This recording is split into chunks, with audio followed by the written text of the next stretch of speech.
Assalamualaikum warahmatullahi wabarakatuh. Perkenalkan, nama saya Nalisa Astuti dari kelas 04 SMJP 035. Di sini saya akan menjelaskan sedikit materi tentang hukum ketenagakerjaan. Yang pertama adalah latar belakang. Jumlah penduduk yang terus meningkat tanpa diikuti pertambahan lapangan pekerjaan selalu menjadi pemicu menjamurnya pengangguran. Di Indonesia memiliki jumlah penduduk sebesar 225 juta jiwa, menjadikan negara ini negara dengan penduduk terpadat keempat di dunia.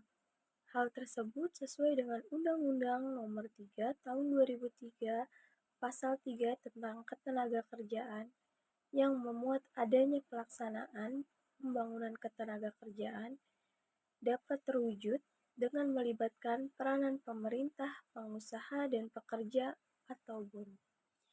Adapun rumusan masalah dalam hukum pemburuhan atau hukum ketenagakerjaan, terdapat beberapa elemen-elemen dari hukum ketenagakerjaan yang harus kita pahami.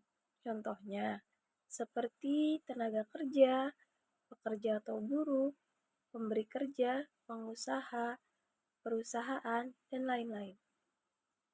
Pasal 1 Undang-Undang Nomor 13 Tahun 2003 tentang Ketenagakerjaan menyatakan ayat 2 yang berbunyi, tenaga kerja adalah setiap orang yang mampu melakukan pekerjaan guna menghasilkan barang atau jasa, baik untuk memenuhi kebutuhan sendiri maupun untuk masyarakat. Dan ayat 3 yang berbunyi pekerja atau buruh adalah setiap orang yang bekerja dengan menerima upah atau imbalan dalam bentuk lain. Adapun 3 tujuan penelitian. Yang pertama, mewujudkan pemerataan kesempatan kerja dan penyediaan tenaga kerja yang sesuai dengan kebutuhan pembangunan nasional dan daerah. Yang kedua, memberikan perlindungan kepada tenaga kerja dalam mewujudkan kesejahteraan. Dan yang ketiga, meningkatkan kesejahteraan tenaga kerja dan keluarganya. Adapun landasan teori, hukum ketenagakerjaan di Indonesia diatur di dalam Undang-Undang Nomor 13 Tahun 2003 tentang Ketenagakerjaan.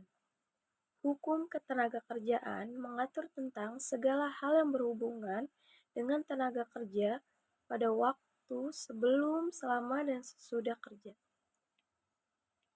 Ada juga 4 objek hukum ketenagakerjaan. Yang pertama, pekerja.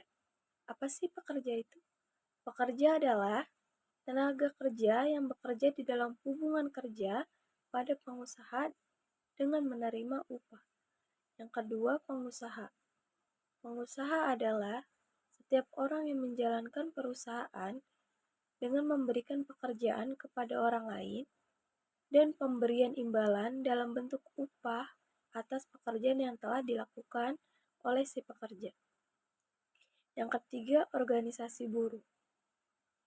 Merupakan alat utama bagi buruh atau pekerja yang berfungsi sebagai pelindung untuk memperjuangkan kedudukan pekerja dalam memperbaiki nasib mereka.